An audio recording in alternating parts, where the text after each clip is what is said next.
Bonjour à tous, ravi de vous retrouver une nouvelle fois pour un essai un peu comparatif quand même, parce que je vais envie de vous montrer quelques images différentes de ce que l'on a pu voir jusqu'à présent avec l'Osmo Pocket 3 de DJI. Alors c'est une petite caméra qui est sortie il y a déjà un bon petit moment, que j'ai en ma possession depuis déjà quelques temps, et j'avais envie de la comparer à d'autres caméras que je peux utiliser assez fréquemment. Alors d'abord, bien sûr, mon fidèle iPhone. J'ai toujours le 14 Pro Max qui sera certainement changé à l'automne par le 17 si les progrès sont suffisants, et puis aussi un petit Z52 que j'ai passé aussi en test sur la chaîne, parce que ce sont deux caméras que j'utilise d'abord très souvent, qui sont plutôt petites, dans des budgets raisonnables, et que l'on peut facilement comparer à cet Osmo Pocket 3 de par leurs caractéristiques et leur prix. On regarde tout ça ensemble, c'est tout de suite dans le test.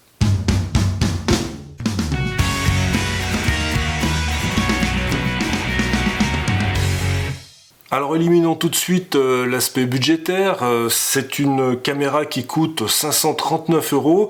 C'est un prix quand même assez raisonnable du tout ce qu'elle peut faire. Alors il y a plusieurs packs bien sûr chez DJI, c'est souvent le cas, avec la possibilité d'acheter un micro sans fil ou, comme je l'ai fait, carrément la boîte complète du DJI Mic Mini, qui se présente sous cette forme. Vous allez voir que c'est quand même quelque chose d'extrêmement intéressant. Je vous incite vivement à acheter au moins un petit micro. Ces micros sont d'abord minuscules, vous voyez, c'est vraiment tout petit. Je vous ferai un essai un petit peu plus tard, vous allez voir que c'est de très belle qualité. On fera bien sûr l'essai des micros internes, vous allez voir qu'ils sont quand même assez intéressant. Il y a aussi un filtre pour le vent qui est assez remarquable. J'ai été surpris, en tout cas beaucoup plus efficace que ce que l'on peut proposer sur les caméras traditionnelles ou même sur un iPhone.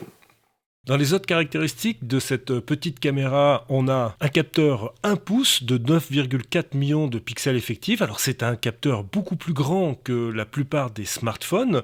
On n'est pas tout à fait sur un capteur APS-C comme le Nikon Z52, mais on est quand même sur quelque chose d'assez confortable. Cet objectif est un équivalent 20 mm en 24-36 avec une ouverture f2.0. Avec une sensibilité qui va de 50 à 6400, que ce soit en photo ou en vidéo, sauf en vidéo basse lumière, on verra l'exemple tout à l'heure, puisque là ça peut monter jusqu'à 16000 ISO. L'obturateur est limité à 8 millièmes de seconde, que ce soit en photo ou en vidéo. La caméra est capable d'enregistrer des images en 4K jusqu'à 60 images secondes, et on peut aussi monter à 120 images secondes dans le mode ralenti. Là aussi, je vais vous montrer tout ça par l'exemple. Le débit maximum est à 130 mégabits par seconde. On a accès comme format vidéo au H264 traditionnel, mais aussi au HEVC qui nous permet d'accéder au H265 et à son 10 bits qui permet un post-traitement plus confortable. La batterie a une capacité de 1300 mAh, ce qui n'est pas si mal. La durée de fonctionnement annoncée par DJI de 166 minutes n'est pas tout à fait réelle. Je pense qu'il faut plus compter aux alentours d'1h30 à 2h suivant les réglages qu'on utilise. Par contre, elle se recharge vraiment vite et les 16 minutes effectifs de 10-20% jusqu'à 80% sont réels, et en une demi-heure, la batterie est totalement chargée, ce qui est confortable. On a une nacelle totalement stabilisée, alors ça c'est vraiment très très pratique. On le verra aussi un petit peu quel résultat ça a, mais vous voyez que cette nacelle sur cardan, ça permet de faire beaucoup de choses. La deuxième chose, c'est l'écran. L'écran est un petit peu plus grand que sur l'Osmo Pocket 2 que j'avais testé il y a déjà quelques temps. Et si vous voulez un petit peu plus de lisibilité, c'est très facile. Il suffit d'aller se connecter sur son smartphone, sur l'application Mimo de DJI. Donc vous voyez, ça va prendre vraiment 30 secondes, même pas 10 secondes. Et là, on a quelque chose qui est particulièrement intéressant, puisque on a vraiment à la fois un écran grand, d'une belle luminosité, et qui permet d'avoir à disposition les réglages et le rendu, parce qu'on va voir qu'il y a pas mal de possibilités de réglage également sur le rendu d'image. Donc on l'a en direct sur l'application Mimo, ça c'est très bien.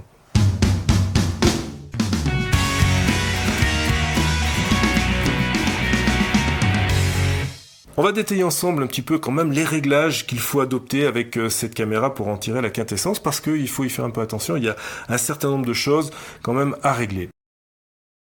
Alors dans le premier menu, vous avez des choses qui sont classiques intéressantes qu'on va pouvoir d'ailleurs retrouver sur l'affichage principal, comme par exemple l'Active Track. Chose très intéressante, j'ai activé l'Active Track et j'ai choisi une zone dynamique un peu excentrée. C'est quelque chose que j'aime bien faire, vous voyez, en vlog, avoir quelque chose qui soit un petit peu plus libre ici au niveau du champ de la caméra et le portrait soit un petit peu décalé sur la droite. Ça marche très très bien.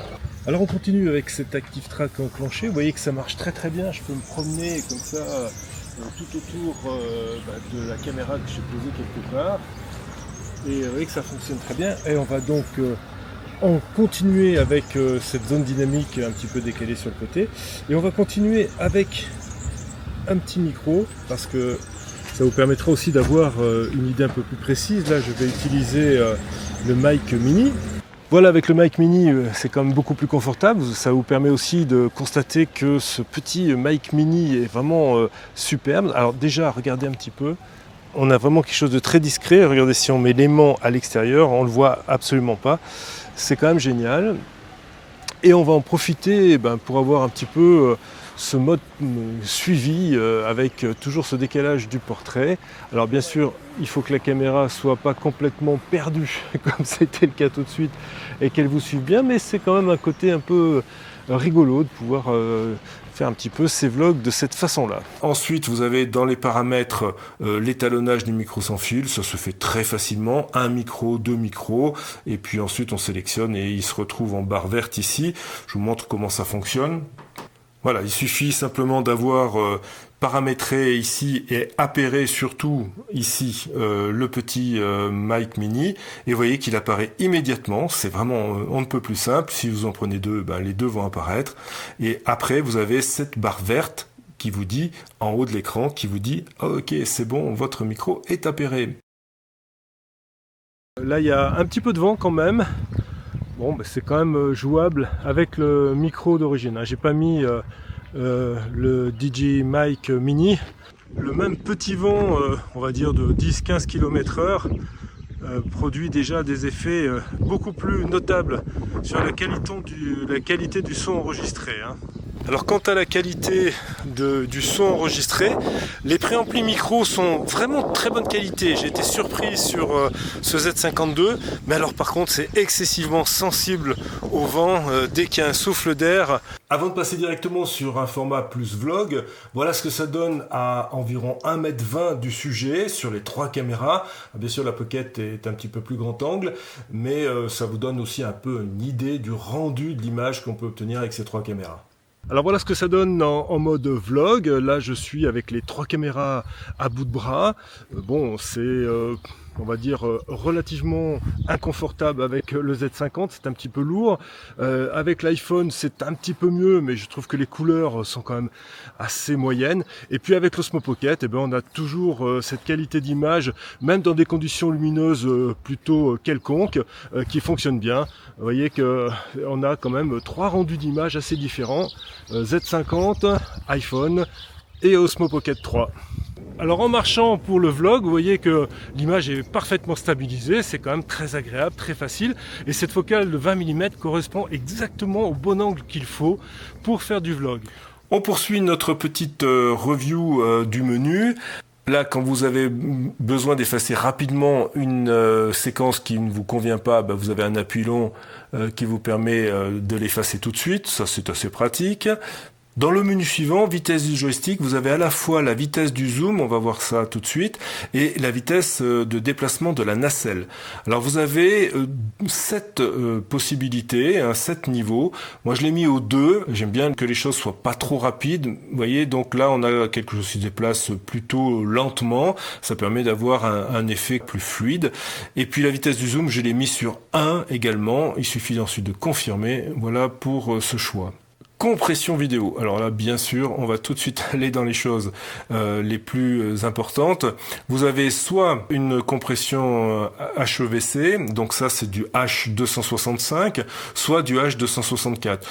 Bon, maintenant, la plupart des ordinateurs supportent allègrement le H265, donc j'invite vivement à choisir le HEVC qui vous permet d'accéder au H265 10 bits et ça aussi c'est important, on verra dans les modes couleurs tout à l'heure ce que ça peut nous apporter. Point très important, si on slide depuis le bas, on va avoir accès à la définition. On a 4K, 2,7K ou Full HD.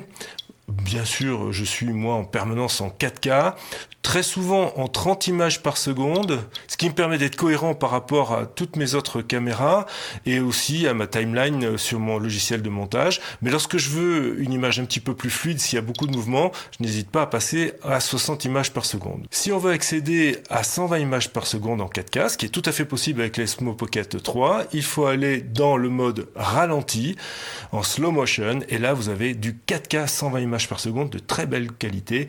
C'est vraiment un gros plus de cette Osmo Pocket 3. Alors l'iPhone, quant à lui, n'enregistre le 120 images par seconde qu'en Full HD et la qualité est quand même assez médiocre, il faut bien le dire. Contrairement au Z52 qui lui aussi est en Full HD, mais vous voyez que la qualité est bien meilleure sur le Z50, elle n'est pas très loin du 4K que propose l'Osmo Pocket 3. Alors on a ensuite, en slidant sur la droite, tout un tas de choses intéressantes, particulièrement l'exposition, où on peut faire deux choix, soit le mode auto, soit le mode manuel. Et dans les deux modes, on peut choisir une compensation d'exposition, que je vous invite à sélectionner ici sur la gauche. Moi, je choisis soit moins 0,7 lorsque la scène est très éclairée, soit moins 0,3 si la scène est un petit peu plus normale. Sur la partie droite, on peut sélectionner également la plage d'ISO. Donc généralement, moi je suis entre 50 et 800. Quand je suis sur de l'extérieur, il m'arrive même d'être entre 50 et 200. En intérieur, je peux monter jusqu'à 50 800, voire 50 1600. Mais je préfère la plupart du temps rester à 50 800. Ça, c'est pour le mode vidéo. En photo, on peut monter un tout petit peu plus haut. On peut monter entre 50 et 1600. Voire 50 et 3200, ce qui permet d'avoir une latitude d'exposition un petit peu plus importante. En vidéo, l'Osmo Pocket maîtrise quand même bien son sujet au niveau de la montée du bruit. Entre 200, 400, 800 ISO, peu de différence. 1600 ISO, on commence à avoir un petit peu de bruit qui apparaît. 3002, c'est un peu plus marqué. Et 6004, ça devient un petit peu plus compliqué, donc je l'utilise beaucoup moins. Pour l'iPhone, je n'ai pas voulu utiliser d'application tierce, j'ai donc pris l'application native. Voilà ce que propose le 14 Pro Max. Il y a une petite dérive colorimétrique, il n'y a pas une définition extraordinaire, mais bon, ça passe, ça permet d'avoir déjà des images dans ces conditions de lumière un peu difficiles. Pour le Z50, comme son objectif de kit n'ouvre qu'à 3,5 à 16 mm, c'est un peu plus compliqué à 100 ISO, c'est sous-exposé. Il a fallu donc que je commence à 400 ISO, mais vous allez voir que la montée du bruit est quand même très contenue sur ce Nikon. 400 ISO, on commence à pouvoir faire quelque chose de cette image, même si elle est encore un petit peu sous-exposée, toujours au 30e à pleine ouverture à 3.5. 800 ISO, pour moi l'image est correctement exposée, on est toujours au 30e à pleine ouverture, à 1/60e à 1600 ISO, l'image est correcte, 3200 ISO au 1/125e au shutter, 6400 au 1/250e, alors on voit un petit peu de fourmillement apparaître dans l'arrière-plan qui est très sombre, 12800 ISO, les choses se gâtent un petit peu, on est à 1/500e au shutter, 25000 ISO et 1 millième, à mes yeux l'image n'est plus exploitable, il y a une dérive colorimétrique verdâtre dans l'arrière-plan et on perd beaucoup de détails, le bruit est quand même très présent. Autre particularité de cet Osmo Pocket, un mode faible luminosité. Là, je l'ai laissé en paramétrage ISO automatique, donc il peut monter jusqu'à 16000 ISO. Alors là, je suis à la cave avec une luminosité très très faible. Là, je vous mettrai tout à l'heure en mode normal, vous allez voir qu'on ne voit absolument rien. Je distingue beaucoup plus de choses sur l'écran arrière de la Pocket qu'à l'œil nu. Donc vous voyez, c'est quand même assez bluffant. Voilà le mode normal, la vidéo traditionnelle, paramétrée à 6400 ISO. Alors l'iPhone, dans des conditions de très faible luminosité, c'est là où vraiment il pêche quand même pas mal. Parce que certes, il remonte cette luminosité, mais je trouve quand même qu'il y a un bruit numérique, une dégradation de l'image qui est assez notable. Alors là, il n'y a pas de personnage, mais je peux vous assurer que dès qu'on fait des interviews, des portraits en très faible luminosité, ça devient vite une bouillie de pixels et c'est vraiment pas très bon. Alors voici ce que donne le Z52 de chez Nikon dans les mêmes conditions. Alors, il est clair que lui, en ISO automatique, il va aller chercher la facilité, si je puis dire. On est à 25 600 ISO, pleine ouverture, 3.5, 1/50e de seconde. Là, ça bruite quand même pas mal. Allez, on repart dans notre cave préférée, ceci, je suis sûr que vous l'adorez. Donc, j'ai adjoint au Z52 le 24 mm 1.7. 24 mm 1.7 à la pleine ouverture, à 1.7 bien sûr. Donc là, je suis toujours en mode automatique. Donc le Z52 a quand même choisi 25 000 ISO à la pleine ouverture. Mais l'image est beaucoup plus claire, même si la F a tendance un petit peu à s'égarer. Vous voyez que ça pompe quand même pas mal. Il a beaucoup de mal à faire le point dans cette obscurité presque totale. Mais alors, il faut vraiment que j'enlève cet autofocus parce que là, c'est abominable. Bougez pas, je fais ça tout de suite. Voilà, mode manuel, donc pleine ouverture, 1.7, l'image est très claire, il n'y a pas de dérive colorimétrique, ça c'est aussi l'avantage d'avoir une très grande ouverture. Autre chose, et là on va le voir immédiatement dans des exemples, le mode couleur. Allez, on est en mode normal au niveau des couleurs, on va faire un petit balayage pour voir un petit peu ce que ça donne.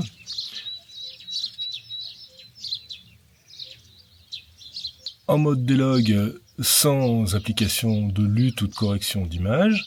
En correction, la lutte proposée sur le site DJI, qui est une lutte standard que je n'aime pas beaucoup d'ailleurs, avec une application personnalisée de correction de lumière, de contraste, bref, je peaufine un petit peu mon image à ma façon. Et enfin, quelques exemples de lutte proposées sur l'application Mimo qui sont peut-être un petit peu plus sympa et qu'on peut utiliser. Et ensuite, une fois qu'on les a appliqués à la séquence, on peut les exporter pour pouvoir les intégrer dans votre montage. Alors bien sûr, le log, ça permet aussi d'avoir une plage dynamique un petit peu plus grande. C'est ce que je veux aussi essayer de vous montrer, puisque là, je vais passer dans des zones au soleil très forte. On était dans une zone à l'ombre tout à l'heure. On va voir si ça fait vraiment une différence lorsqu'on se passe en log et qu'on applique une lutte ou en tout cas une correction d'image en post-traitement. Alors bien utile d'avoir la plus grande dynamique possible quand on est dans des circonstances un peu comme celle-ci, là, avec des écarts dynamiques très forts, ce qu'on ne doit pas faire bien sûr, c'est pour l'exemple, avec un premier plan très sombre et un arrière-plan très lumineux. Si je passe en pleine lumière, en plein soleil, là c'est très très lumineux, et avec donc une application de post-traitement. Alors soit on peut appliquer une lutte, que soit qu'on en achète, soit qu'on en fabrique, soit des corrections plus, je dirais, spécialisées. À chaque fois que l'on fait une prise de vue, on peut avoir vraiment cette correction qui va être peut-être individualisée. On peut également choisir le mode couleur HLG. Alors c'est un mode couleur à contraste très élevé, un peu comme le Dolby Vision. Ça permet d'avoir des couleurs très vives, très contrastées, un petit peu trop à mon goût. Là aussi, la dynamique est peut-être supérieure au mode normal, mais je ne suis pas personnellement un très très grand fan. Dites-moi ce que vous en pensez dans les commentaires. Contrairement à beaucoup de mes collègues reviewers, j'ai plutôt tendance à vous conseiller le mode normal, qui est par définition au départ un mode un petit peu saturé. On va voir qu'il y a d'autres réglages à faire pour qu'il soit vraiment efficace. Un petit peu saturé, un petit peu contrasté, mais qui est plutôt bon. Après, si vous vous sentez un petit peu plus performant dans l'étalonnage couleur, le délog, ok, et vous allez pouvoir ensuite retravailler. Donc ça, c'est une solution qui peut être relativement efficace, et c'est pas forcément toujours supérieur aux images tournées avec le mode couleur normal. Par contre, il y a ensuite, 2-3 petites choses qu'il faut bien connaître. La balance des blancs, la plupart du temps, l'automatique fonctionne vraiment pas mal. Alors les effets glamour, on va pas s'étendre trop là-dessus. C'est la transformation sur un portrait. Vous allez pouvoir mettre du maquillage, du rouge à lèvres, agrandir les yeux, blanchir les dents, enfin bref, tout un tas de trucs un peu farfelus. Enfin bon, moi que j'utilise pas, donc je passe. La compensation du focus smoothing ou de la respiration, moi j'aime pas parce que ça crée des petites vibrations dans l'image, des petites choses que j'aime pas du tout, et bon, on est assez peu sujet à ça puisqu'il y a assez peu de variations de mise au point, donc moi je le laisse en off. Ensuite, vous avez le mode d'autofocus, c'est en continu, dans 99% des cas ça fonctionne bien, sauf dans certains cas comme pour présenter des produits. Par contre là, ajustement de l'image. Alors là, on va tout de suite aller sur des choses là fondamentales à mon sens. Et là aussi, je vais vous montrer des exemples. Vous avez deux choses que vous pouvez régler, la réduction de bruit et la netteté. Ça va du -2 au +2. Voilà. Donc la réduction de netteté, la plupart du temps, moi je suis à -1. Voilà, je suis passé à -2 en réglage de netteté. Je pense que c'est presque le mode que je préfère. En tout cas, dès qu'il y a des visages, des portraits. Voilà, à 0 au niveau du réglage de la netteté. Vous voyez déjà que c'est un petit peu plus marqué au niveau des effets de bord. Voilà, à +2 au niveau du réglage de la netteté. Vous voyez que là, quand même, je trouve que l'image en prend un petit coup. Voilà, sur un autre type d'image que ça peut donner au niveau du réglage de la netteté, je suis à -2. Voilà le réglage à -1. Moi, je trouve que c'est une image qui est très homogène, qui est très intéressante. Voilà la netteté à +2. Vous voyez que là, l'image est un petit peu trop numérique, hein. Ça fait un petit peu artificiel. Enfin, moi, j'aime vraiment moins, alors que sur -1 ou -2, c'est quand même beaucoup plus joli. Vous avez ici sur votre droite le réglage du joystick, l'attribution de la commande joystick. Alors donc là, en classique, vous avez la possibilité de faire bouger votre nacelle, soit en haut, en bas, soit de droite à gauche. Et puis si vous appuyez sur ce petit bouton, chose très intéressante, vous avez aussi un zoom numérique 2 fois. Et ce zoom numérique est pas si mauvais que ça peut rendre quand même des services. Moi j'aime bien agrémenter mes plans de temps en temps par un petit zoom comme ça avant-arrière. Et puis ça permet aussi de se rapprocher un petit peu, mais moi c'est plutôt dans l'illustration des vidéos que je tourne. J'aime bien avoir ces variations de plan qui amène une petite respiration à la caméra.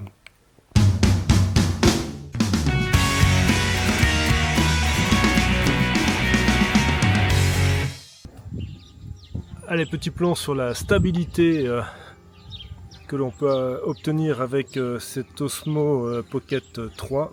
Vous voyez quand même que ça c'est assez redoutable. Il y a un moment où ça peut être un petit peu moins bon. Si vous marchez sans précaution, vous voyez sur l'axe Y, on a des petits effets de montée et de descente. Il faut adopter la fameuse Ninja Walk. Alors si vous marchez normalement en tenant votre caméra à la main, naturellement vous allez avoir, j'augmente un petit peu ce mouvement, mais c'est pour la démonstration, vous allez avoir ce mouvement sur l'axe Y de haut en bas.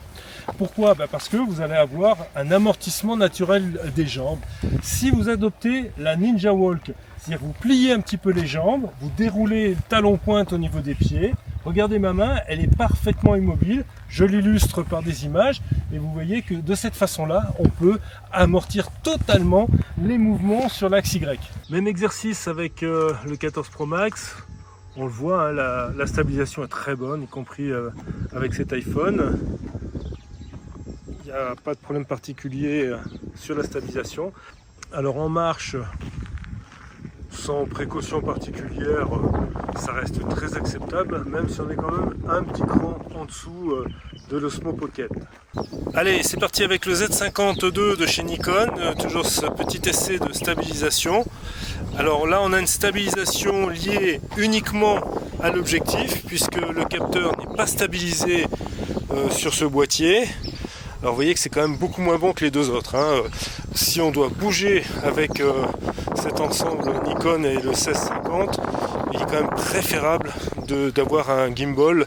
Alors pour être aussi un peu exhaustif, je me suis amusé à rajouter une stabilisation en post-production avec Final Cut Pro. Vous voyez que ça reste quand même un peu inférieur, surtout à l'Osmo Pocket, même si ça améliore quand même un peu les choses en recroppant un petit peu dans l'image.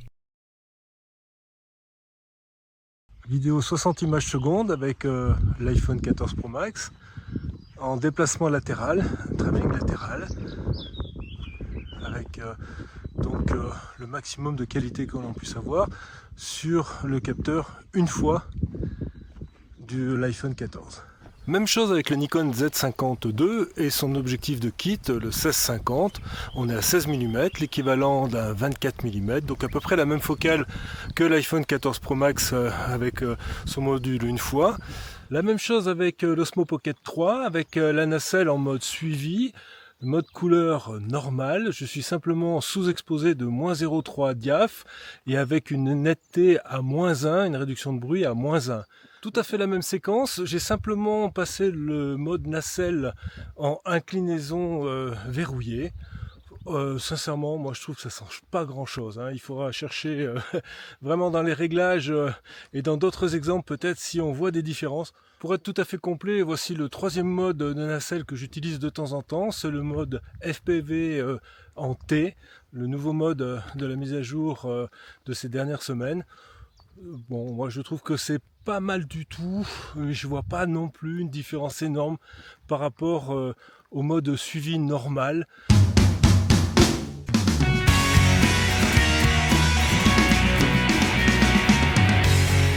Alors je vais pas m'appesantir sur le mode photo, c'est pas la cible prioritaire de l'Osmo Pocket 3, ça c'est clair, mais quand même on peut faire des photos. Vous voyez que sur ce petit exemple on a quand même quelque chose d'intéressant avec un petit bokeh, un fondu d'arrière-plan qui est sympathique. Voici la même chose avec l'objectif x1 du 14 Pro Max et là avec le x2, bon c'est à peu près comparable, sincèrement il n'y a pas grand chose à dire. Bien sûr le Z52 fait bien mieux dans l'exercice, les images sont à la fois plus fines, plus détaillées, le bokeh est plus harmonieux. Mais là où les petits capteurs prennent leur revanche, c'est dans un contre-jour marqué, que ce soit l'Osmo Pocket, encore plus le 14 Pro Max, le traitement HDR fait la nique au Z50, même si celui-ci peut avoir un traitement beaucoup plus corsé dans Lightroom et retrouver toute la supériorité dans ce mode photo.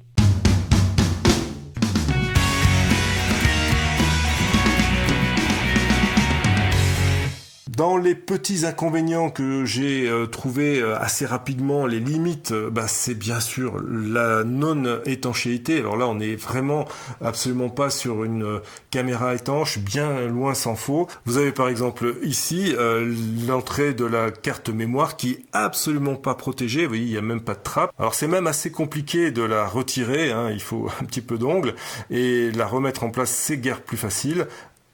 Voilà, donc ça c'est vraiment pas pratique et absolument pas protégé.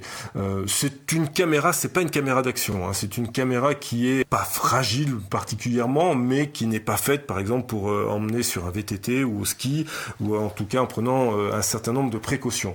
Ça c'est la première chose qui m'a un petit peu chagriné. J'aurais aimé que cette caméra soit un petit peu plus solide, un peu plus protégée. La deuxième chose c'est l'écran. L'écran est un petit peu plus grand que sur l'Osmo Pocket 2 que j'avais testé il y a déjà quelques temps. Ça c'est quand même pratique, mais c'est quand même pas non plus quelque chose d'énorme.